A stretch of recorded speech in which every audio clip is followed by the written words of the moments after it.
नमस्कार प्यारे विद्यार्थियों, स्वागत है आपका दृष्टि टीचिंग में। आज हम लोग बात करेंगे रीट लेवल 2 को लेकर।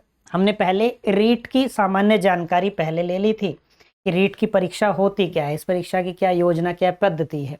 फिर हमने बात कर ली थी रीट लेवल 1 को लेकर, यानी कि लेवल 1 जब हम कहते हैं उसका सहज अर्थ है कि कक्षा 1 से 5 तक की शिक्षक पात्रता के लिए जो परीक्षा होती है वो। आज हम रीट लेवल 2 को लेकर बात करेंगे, यानी कि कक्षा 6 से 8 के लिए जो परीक्षा आयोजित होती है उसको लेकर। यानी कि जो कक्षा 6 से 8 के लिए जो शिक्षक बनना चाहते हैं उनके लिए जो पात्रता परीक्षा होती है वो लेवल 2 है, या पेपर 2 भी उसको कई विद्यार्थी बोल देते हैं, दूसरा स्तर यानी कि आप कह सकते हैं।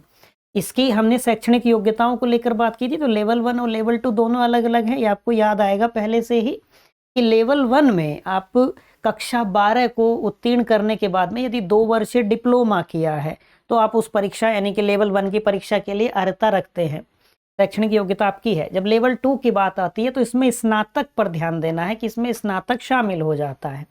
बिंदु स्पष्ट है।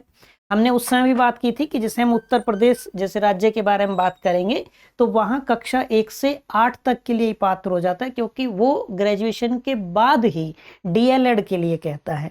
बिंदु स्पष्ट है। सामान्यतः जो उसके पीछे जो सिद्धांत है वो ये है कि कक्षा 12 के बाद यदि किसी को प्राइमरी के लिए शिक्षक बनना है तो वो डिप्लोमा कर ले बिना बीएड के, जो अभी सुप्रीम कोर्ट ने कुछ समय पहले जिसके लिए आदेश भी दिया, आप सब उससे परिचित होंगे। तो जब हम लेवल 2 को लेकर बात करेंगे तो यहां भी हम क्या देखेंगे कि प्रश्न यहां भी कितने पूछे जाते हैं आपसे, 150 प्रश्न पूछे जाते हैं, और ये 150 प्रश्न 4 खंडों में विभाजित होते हैं। लेवल 1 में हमने बात की थी कि वहां 150 प्रश्न 5 खंडों में विभाजित थे, यहां 150 प्रश्न 4 खंडों में विभाजित हैं। और समय कितना है, समय यहां भी वही है 150 मिनट का, 2.5 घंटे का। जो कुल अंक हैं वो वहां जितने थे 150 वही यहां पे है। बिंदु स्पष्ट है। नेगेटिव मार्किंग की यदि हम बात करेंगे, नकारात्मक अंकन की बात करेंगे, तो वो यहां भी नहीं है, वो वहां भी नहीं थी। बिंदु स्पष्ट है। ठीक जैसे वहां पे एमसीक्यू प्रश्न आपसे पूछे जाते थे, वही प्रश्न प्रकृति जो है प्रश्नों की वही यहां भी है।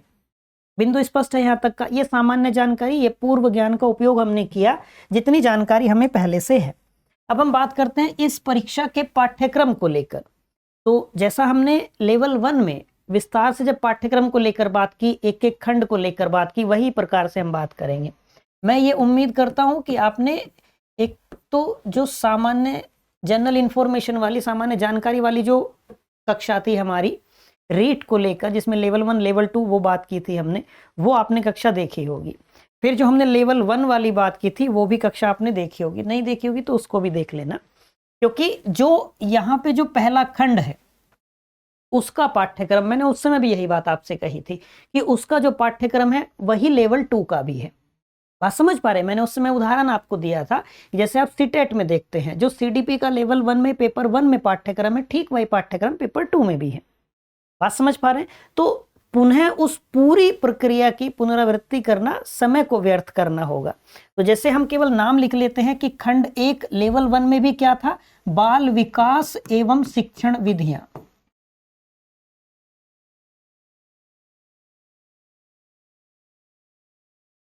बाल विकास एवं शिक्षण विधियां, ठीक जैसे लेवल 1 का पाठ्यक्रम था वही पाठ्यक्रम यहां भी है। बिंदु स्पष्ट है। जो प्रश्नों की संख्या, जो प्रश्नों के लिए निर्धारित अंक लेवल 1 में थे वही यहां पे है, यानी कि 30 प्रश्न 30 अंक, ठीक वही पाठ्यक्रम। बिंदु स्पष्ट है। तो उस पूरे पाठ्यक्रम को यहां पुनः लिखने की आवश्यकता नहीं है। जब हम खंड 2 की बात करेंगे तो जैसे हमने वहां बात की थी कि एक भाषा का चुनाव करना है, ठीक वही यहां भी करना है। यहां भी जैसा लेवल 1 में था ठीक वैसा ही है, यानी कि हम ऐसा लिख दें यदि कि सेम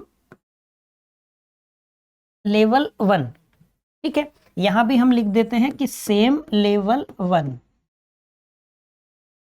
क्योंकि पाठ्यक्रम भी वही है, अंक उतने ही हैं, उतने ही प्रश्न हैं। यदि हम खंड 3 की बात करें, जो खंड 3 है वो क्या है, दूसरी भाषा का चुनाव करना है, भाषा 2। इसके आगे भी सेम पाठ्यक्रम वही है, तो हम क्या लिख लेंगे, सेम लेवल 1। बिंदु स्पष्ट है। पाठ्यक्रम वही है, प्रश्नों के स्तर में, प्रश्नों की प्रकृति में अंतर है। बात समझ पा रहे? जैसे मैं आपको उदाहरण दूं कि आप जैसे बाल विकास एवं शिक्षण विधियां हैं, ये आपको यहां भी पढ़ना है, लेवल 1 में भी पढ़ना है, लेवल 2 में भी पढ़ना है, लेकिन प्रश्नों के स्तर, प्रश्नों की प्रकृति में अंतर है। इसको और सरल करके समझ लीजिए। जैसे पर्यावरण अध्ययन है, आप शुरुआत से पाएंगे कि आपकी जो शिक्षा है, प्रारंभिक अवस्था की हो, चाहे उससे बाद में हो, चाहे आप उच्चतर शिक्षा प्रणाली का हिस्सा हो जाएंगे, तब तक आपको पर्यावरण पढ़ना है। लेकिन पर्यावरण के जो प्रश्न है, प्रश्नों की जो प्रकृति है, प्रश्नों का जो स्तर है, वो अलग अलग है।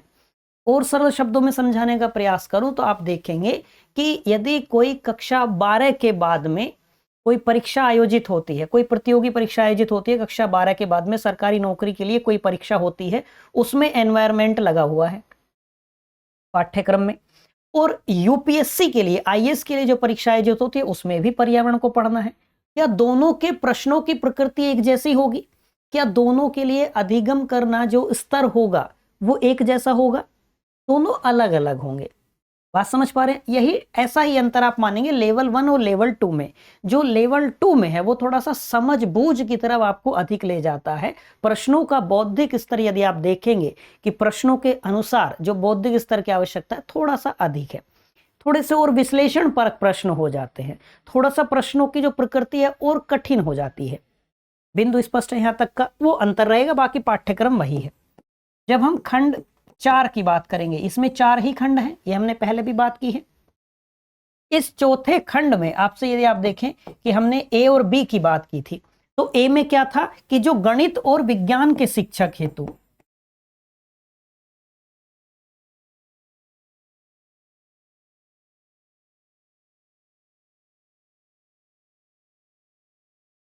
गणित और विज्ञान के शिक्षक हेतु यहां से 60 प्रश्न होते हैं और 60 अंक उसके लिए निर्धारित होते हैं।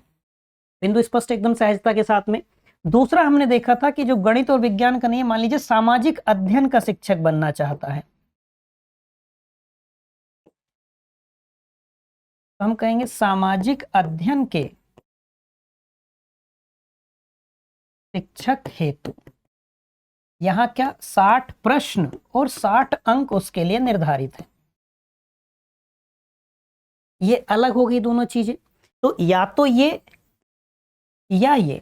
बिंदु स्पष्ट है? तो हम क्या कर लेते हैं, हम गणित और विज्ञान का पाठ्यक्रम देख लेते हैं और ठीक फिर हम सामाजिक अध्ययन का पाठ्यक्रम देख लेंगे।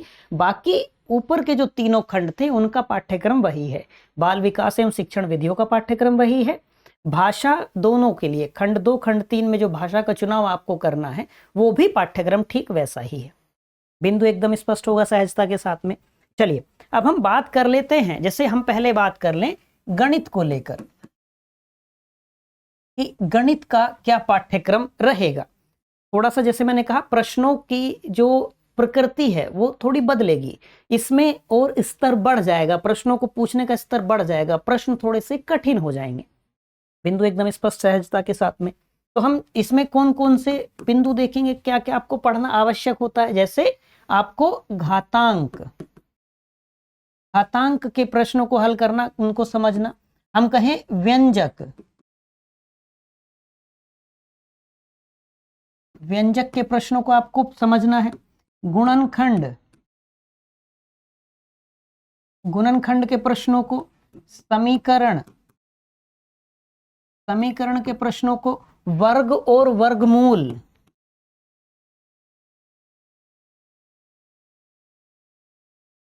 वर्ग और वर्गमूल, और ऐसे ही घन और घनमूल,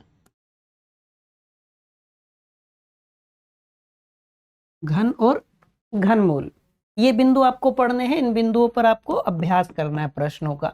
यदि हम ब्याज को लेकर, जो ब्याज के प्रश्न हैं, जैसे वहां हमने देखा था कि सरल ब्याज के प्रश्न आपसे पूछे जा रहे थे गणित में, यहां क्या होगा कि ब्याज के प्रश्नों में सरल ब्याज के प्रश्न भी, सिंपल इंटरेस्ट के क्वेश्चन भी, और चक्रवृद्धि कंपाउंड इंटरेस्ट के प्रश्न भी आपसे पूछे जाएंगे। ठीक है। फिर लाभ हानि, प्रश्नों की प्रकृति बदलेगी। लाभ हानि के प्रश्न, अनुपात एवं समानुपात के प्रश्न, अनुपात एवं समानुपात के प्रश्न हो गए, प्रतिशत के प्रश्न हो गए, परसेंटेज के प्रश्न हो गए। बात समझ पा रहे हैं आप यहां तक की? लेकिन वही होगा कि प्रश्न जो है थोड़े से कठिन होंगे तुलनात्मक रूप से।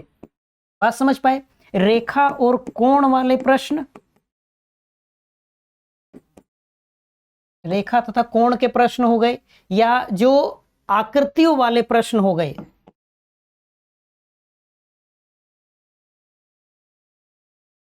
समतलीय आकृतियां। अब समतलीय आकृतियों में जैसे कौन से? जैसे आपको त्रिभुज के प्रश्न पूछेगा,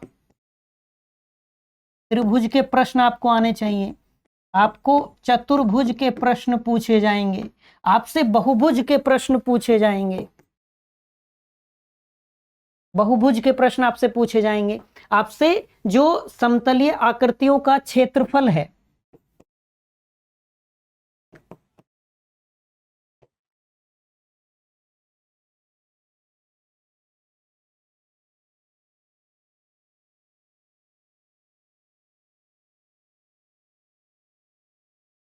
तथा परिमाप, यानी कि जैसे त्रिभुज का क्षेत्रफल, त्रिभुज की परिमाप, चतुर्भुज का क्षेत्रफल, चतुर्भुज की परिमाप, बहुभुज का क्षेत्रफल, उसकी परिमाप, इस प्रकार के प्रश्न आपसे पूछे जाएंगे।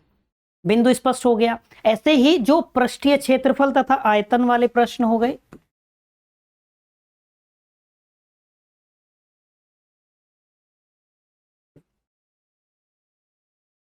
पृष्ठीय क्षेत्रफल तथा आयतन वाले प्रश्न, यानी कि इसमें आप देखेंगे घन के प्रश्न हो गए, घनाभ के प्रश्न हो गए, बेलन के प्रश्न हो गए, घन, घनाभ, बेलन के प्रश्न आपसे पूछे जाएंगे। घन का क्षेत्रफल, आपसे बेलन का क्षेत्रफल, ये प्रश्न आपसे यहां पूछे जाएंगे। बिंदु स्पष्ट हुआ?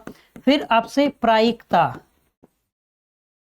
प्रायिकता के प्रश्न हो गए, सांख्यिकी के प्रश्न आपसे पूछे जाएंगे, सांख्यिकी के प्रश्नों को आपको पढ़ना है। फिर यहां भी जो शिक्षा शास्त्र वाले बिंदु आते हैं, तो वही बिंदु जैसे हमने वहां बात की थी लेवल 1 में कि पाठ्यक्रम की महत्ता, यानी कि गणित की पाठ्यक्रम में क्या महत्ता है,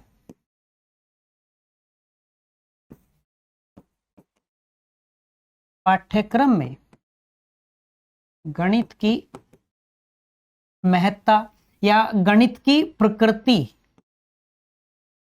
गणित की प्रकृति को लेकर आपको पढ़ना है। तर्क शक्ति गणित की, तर्क शक्ति, गणित की तर्क शक्ति। फिर आपको मूल्यांकन, ये बिंदु आपको याद आ रहे होंगे, ठीक ऐसे ही है जैसे लेवल 1 में गणित वाले पाठ्यक्रम में थे। एक बिंदु हमने बात की थी उपचारात्मक शिक्षण, उपचारात्मक शिक्षण, निदानात्मक शिक्षण की बात की थी। फिर हमने बात की थी शिक्षण की समस्याएं, जब आप यहाँ शिक्षण की यानी कि गणित शिक्षण की समस्याएं पढ़ते हैं तो आपको निदान भी पढ़ना होता है। बात समझ पा रहे हैं? किसी भी समस्या को जब आप पढ़ेंगे समस्या के बारे में, तो समस्या का निदान भी आप जानते हैं, निदान के बारे में भी आपको जानना होता है। तो शिक्षण की समस्याएं क्या हैं, समाधान क्या है, उनका निदान क्या है, वो बिंदु आपको पढ़ने हैं। उपचारात्मक शिक्षण, निदानात्मक शिक्षण, शिक्षण की समस्याएं, उनकी समाधान, ये सारे बिंदु आपको पढ़ने होते हैं। यानी कि शिक्षा शास्त्र से संबंधित जो बिंदु हैं वो, जैसे पाठ्यक्रम में गणित की महत्ता क्या है, ये हमने लेवल 1 में भी देखा था, वहां भी इसको हमने लिखा था कि ये पाठ्यक्रम में आपको पढ़ना है। गणित की प्रकृति क्या है, वो भी आपको पढ़ना है। बिंदु स्पष्ट हो गया यहाँ तक का? गणित के शिक्षण में समस्याएं क्या आती हैं, वो भी, उसका निदान क्या है, वो सारे बिंदु आपको पढ़ने होते हैं।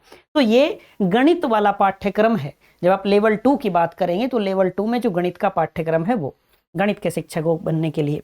ऐसे ही हमने बात की विज्ञान को लेकर, तो साइंस वालों को लेकर भी बात कर लेते हैं जो विज्ञान के हैं। अब इसमें कौन कौन से बिंदु हैं? जैसे सबसे पहला हम बात करें कि आपको सजीव एवं निर्जीव के बारे में पढ़ना है, सजीव एवं निर्जीव के बारे में आपको पढ़ना है। सूक्ष्म जीव के बारे में, सूक्ष्म जीव के बारे में आपको मानव शरीर, और इसको आप कहिए कि मानव शरीर, और इसके साथ साथ में आपको स्वास्थ्य के बारे में पढ़ना होता है। स्वास्थ्य, क्योंकि यहीं पर आप रोगों के बारे में पढ़ रहे होते हैं, डिजीज के बारे में आपको यहाँ पढ़ना होता है कि रोग क्या है, फिर उनके उपाय क्या हैं, उनके बचाव के तरीके क्या क्या है, उनसे बचने के क्या उपाय हैं। बात एकदम सहज सहज समझ आ रही होगी। फिर विज्ञान में आपको पढ़ना होता है जंतु प्रजनन को लेकर, जंतु प्रजनन एवं इसी के साथ में जोड़ लेंगे किशोरावस्था।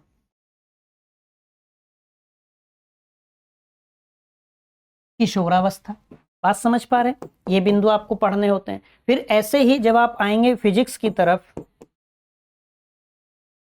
तो आपको यांत्रिकी के बारे में पढ़ना है, यानी कि आपको जैसे बल के बारे में पढ़ना है, आपको गति के बारे में पढ़ना है, आपको ऊर्जा के बारे में पढ़ना है। यहाँ से प्रश्न पूछे जाते हैं, बल से प्रश्न आप पूछे जाएंगे, बल से, गति से, ऊर्जा से प्रश्न पूछे जाएंगे, प्रकाश से प्रश्न पूछे जाएंगे, प्रकाश से प्रश्न पूछे जाएंगे आपके सामने, प्रकाश से प्रश्न आपके सामने आ जाएंगे, आपको मिलेंगे प्रकाश से। आपको इसमें कहिए ऊष्मा से, ऊष्मा से आपके सामने प्रश्न पूछे जाएंगे। बिंदु स्पष्ट हुआ? आपको प्रकाश, ऊष्मा से, ताप से, ध्वनि से, प्रकाश से, ऊष्मा से, ताप से, ध्वनि के प्रश्न आपसे पूछे जाएंगे, आपसे विद्युत के प्रश्न पूछे जाएंगे, विद्युत के प्रश्न पूछे जाएंगे, आपसे चुंबकत्व के प्रश्न पूछे जाएंगे, विद्युत एवं चुंबकत्व के प्रश्न आपसे पूछे जाएंगे। विज्ञान एवं प्रौद्योगिकी के बारे में,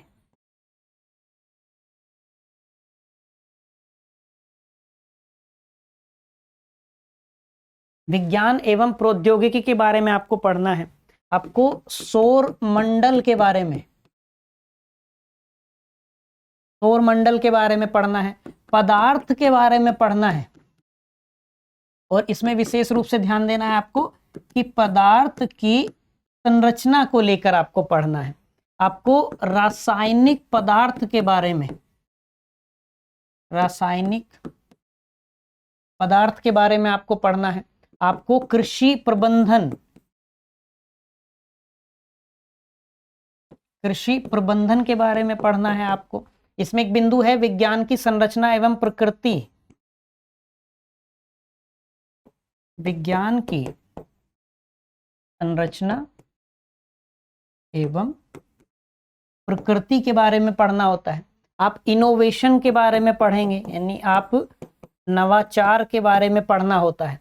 अब नवाचार जैसे पाठ्य सामग्री के क्षेत्र में, पाठ्य सामग्री को लेकर, पाठ्य सामग्री, हम कहें सहायक सामग्री, सहायक सामग्री, सहायक सामग्री यानी कि जो शिक्षण सहायक सामग्री होती है, जो शिक्षण में सहायता करती हैं।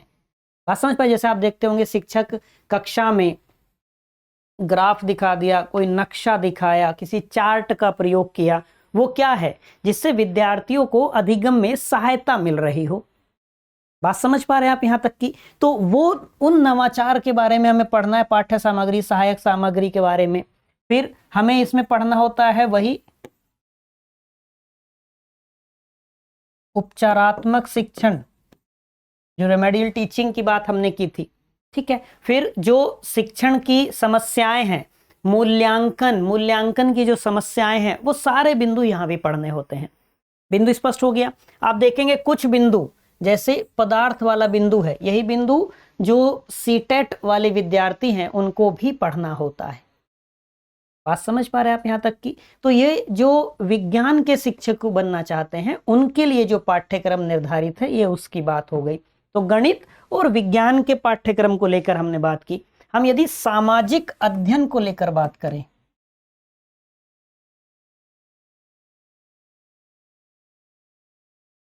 सामाजिक अध्ययन का पाठ्यक्रम, भाई 60 प्रश्न है, 60 अंक निर्धारित है, ये ध्यान रखना है। तो इसमें पढ़ना होता है भारतीय सभ्यता के बारे में, संस्कृति के बारे में, समाज के बारे में, भारतीय सभ्यता, के बारे में पढ़ना है, भारतीय सभ्यता के बारे में, संस्कृति एवं समाज के बारे में।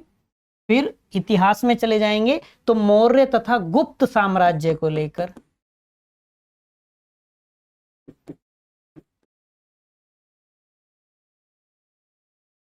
मौर्य तथा गुप्त साम्राज्य और गुप्तोत्तर भी इसमें शामिल है, एवं गुप्तोत्तर काल, यानी कि मौर्य काल, मौर्योत्तर काल, गुप्त काल, गुप्तोत्तर काल, गुप्तों के बाद का काल, वो सारे बिंदु आपको पढ़ने हैं। फिर इसमें आपको मध्यकाल भी पढ़ना है, मध्यकालीन भारत का इतिहास पढ़ना होगा, यानी कि आप मुगलों के बारे में पढ़ रहे होंगे। जैसे ही आप मध्यकाल पढ़ेंगे ऐसे ही आपको आधुनिक काल भी पढ़ना है, एवं आधुनिक काल पढ़ना है। भारतीय संविधान के बारे में, लोकतंत्र के बारे में पढ़ना है,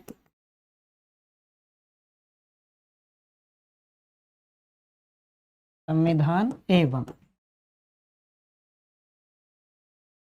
लोकतंत्र के बारे में पढ़ना है। इसमें सरकार के बारे में आपको पढ़ना है, सरकार, सरकार के गठन को लेकर, या मैं कहूं कि सरकार के कार्य को लेकर आपको ये चीजें पढ़नी है। आपको पृथ्वी और पर्यावरण, पृथ्वी और हमारा पर्यावरण, इन बिंदुओं को आपको पढ़ना है। इसमें आपको भूगोल भी पढ़ना है, यानी कि हम कहें भारत का भूगोल, भारत का भूगोल। जब आप भारत का भूगोल पढ़ रहे होते हैं तो भारत का भूगोल पढ़ते समय आपको संसाधन भी पढ़ने होते हैं। बिंदु स्पष्ट हुआ? रिसोर्सेज के बारे में पढ़ना होता है, यहां से प्रश्न पूछे जाते हैं, निरंतर पूछे जाते हैं। आप जब पिछले जो परीक्षाएं आयोजित हुई हैं उसमें आप देखेंगे कि प्रश्न पूछे गए हैं। फिर जब हम भारत का पढ़ लेते हैं तो हम राजस्थान विशेष के संदर्भ में भी कुछ चीजें हमको ध्यान रखनी होती है, पढ़ना होता है। तो राजस्थान का भूगोल, तो ठीक ऐसे ही जैसे हमने भारत का भूगोल और संसाधन देखा, ऐसे ही राजस्थान का भूगोल एवं संसाधन। जैसे हमने इतिहास को लेकर पढ़ा, भारत का इतिहास, ऐसे ही हम पढ़ेंगे राजस्थान का इतिहास, राजस्थान का इतिहास। जैसे हम गुप्त काल में गुप्तों की संस्कृति के बारे में पढ़ते हैं, मौर्य काल में मौर्यकालीन जो संस्कृति थी उसके बारे में पढ़ रहे होते हैं, ठीक ऐसे ही हमें राजस्थान की भी कला और संस्कृति के बारे में पढ़ना होता है।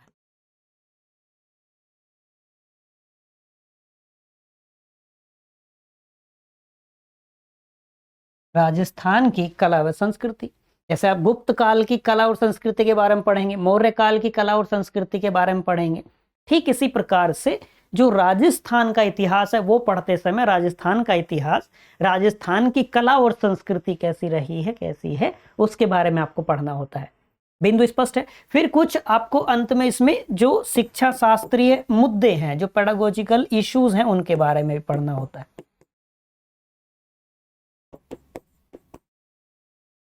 शिक्षा शास्त्रीय मुद्दे, ये भी हमें पढ़ने होते हैं, ये भी हमारे सामाजिक अध्ययन के पाठ्यक्रम में शामिल है, शिक्षा शास्त्रीय मुद्दे। बिंदु स्पष्ट हुआ? यदि हम लेवल 2 की बात करेंगे तो लेवल 2 का ठीक वही प्रश्नों की संख्या, प्रश्नों के लिए निर्धारित समय, प्रश्नों के लिए निर्धारित अंक ठीक वही है जैसे लेवल 1 के हैं। लेवल 1 में 5 खंडों में 150 प्रश्न विभाजित होते हैं, हर खंड से 30-30 प्रश्न होते हैं। लेवल 2 में 4 खंड होते हैं। पहला खंड जैसा लेवल 1 का पाठ्यक्रम है ठीक वही है, बाल विकास एवं जो शिक्षण विधियां हैं, वो 30 प्रश्न पूछे जाएंगे, 30 अंक निर्धारित होंगे। जो भाषा वाले दोनों खंड हैं, खंड 2 और खंड 3, 2 भाषाओं का चुनाव करना है, वो भी ठीक उसी प्रकार है, उसके लिए भी ठीक उतने ही अंक निर्धारित हैं, जो वही पाठ्यक्रम है जो लेवल 1 के लिए था। प्रश्नों की प्रकृति में अंतर हो जाता है, ये बात हमने कर ली। जब हम खंड 4 की बात करते हैं तो खंड 4 से 60 प्रश्न पूछे जाते हैं, 60 अंक इसके लिए निर्धारित होते हैं। इसमें 2 श्रेणियों की बात हमने की थी कि एक तो वो हो गए जो विज्ञान और गणित के शिक्षक बनना चाहते हैं, तो विज्ञान एवं गणित के शिक्षक के लिए विज्ञान का पाठ्यक्रम हमने देख लिया, गणित का पाठ्यक्रम हमने देख लिया। जब दूसरी श्रेणी की हमने बात की कि जो सामाजिक अध्ययन के शिक्षक बनना चाहते हो, सामाजिक अध्ययन के शिक्षकों के लिए उसका पाठ्यक्रम हमने देखा, 60 प्रश्न पूछे जाते हैं, 60 अंक निर्धारित होते हैं। आप अपनी शैक्षणिक योग्यता के अनुसार प्रश्नों का चुनाव कर सकते हैं। बिंदु स्पष्ट है यहाँ तक का? यानी कि यहाँ क्या होगा, पहला खंड अनिवार्य है, भाषा का चुनाव आपके ऊपर है। आप दोनों खंड में से दूसरे और तीसरे में से जिस भाषा का चुनाव करना चाहते हैं उसके प्रश्नों का आप हल कर सकते हैं। ठीक चौथे खंड में भी अपनी शैक्षणिक योग्यता के अनुसार, अर्हता के अनुसार आप विज्ञान, गणित, सामाजिक अध्ययन के प्रश्नों का चुनाव कर सकते हैं। उन प्रश्नों को आप हल कर सकते हैं। बिंदु स्पष्ट है यहाँ तक के लिए? यहाँ तक में कोई समस्या किसी को नहीं होगी। किसी भी परीक्षा की तैयारी आप शुरू करते हैं तो उस परीक्षा की तैयारी शुरू करने से पहले आपके लिए आवश्यक है कि आप पाठ्यक्रम को समझें। 2 दिन का समय लीजिए, 2 घंटे से अधिक, मतलब 2 घंटे भी मत लीजिए, आप 2 दिन का समय लीजिए। बात समझ पा रहे हैं? उस पाठ्यक्रम को बहुत अच्छे से, बहुत बारीकी से उस पाठ्यक्रम का विश्लेषण कीजिए। फिर जो विगत परीक्षा आयोजित हुई होगी, उस परीक्षा के जो प्रश्न पत्र रहे होंगे, जिस परीक्षा की आप तैयारी करना चाहते हैं, उसके प्रश्न पत्रों को देखिए। प्रश्नों की प्रकृति का अनुमान कीजिए कि प्रश्नों की प्रकृति कैसी है, मुझे किस स्तर तक पढ़ाई करने की आवश्यकता होगी, हमारा अधिगम किस स्तर तक हो। बिंदु स्पष्ट है? जैसे हम देखते हैं स्तर 3 हम पढ़ते हैं, स्मृति स्तर पर, बोध स्तर पर और चिंतन मनन स्तर पर। तो आप जब प्रीवियस ईयर हम प्रश्न देखते हैं तो उसका ये अर्थ बिल्कुल नहीं होता। जैसे अधिकतर विद्यार्थी उसका क्या अर्थ निकालते हैं कि इससे हम अपनी तैयारी को जांच लेंगे कि मेरे कितने सही कितने गलत हैं। उस समय में परीक्षा देता इतना ही पढ़ के तो कितने प्रश्न सही होते। आपको करना क्या चाहिए कि प्रश्न किस प्रकार के पूछे गए हैं, प्रश्नों की प्रकृति कैसी है। और जब हम पिछले कई वर्षों के पेपर देखते हैं तो उससे हमको यह अनुमान करना चाहिए कि प्रश्नों की प्रकृति में बदलाव कैसा हो रहा है। बात समझ पा रहे हैं आप यहां तक की? इस प्रकार से तो पाठ्यक्रम को देखिए, ये बिंदु पर आप विचार कीजिए कि ये आपके पाठ्यक्रम में क्यों है। हर बिंदु को आप पाठ्यक्रम के देखिए कि ये बिंदु हमारे पाठ्यक्रम में क्यों है। जब आप उसको जस्टिफाई कर लेंगे अपने स्तर पर कि हाँ, हमारे पाठ्यक्रम में ये बिंदु इसलिए है क्योंकि इसकी ये आवश्यकताएं हैं, तब आप पाएंगे कि आपका जो पढ़ने का तरीका होगा उसमें परिवर्तन आ जाएगा। बात समझ पा रहे हैं आप यहां तक की? तो मुझे उम्मीद है कि जैसे हमने रीट की परीक्षा को लेकर पहले बात की, एक सामान्य जानकारी, फिर हमने विस्तार से लेवल 1 के पाठ्यक्रम को लेकर समझा, वहां चीजें आपको समझ में आई। ठीक इसी प्रकार से लेवल 2 को लेकर भी जो आपकी कठिनाइयां होंगी कुछ बिंदुओं को लेकर, वो दूर हुई होंगी, कुछ नई चीजें आपने अवश्य ही सीखी होंगी। आज के लिए इतना ही रखते हैं, मिलेंगे आपसे किसी अगली क्लास में। Till then bye bye, have a nice day.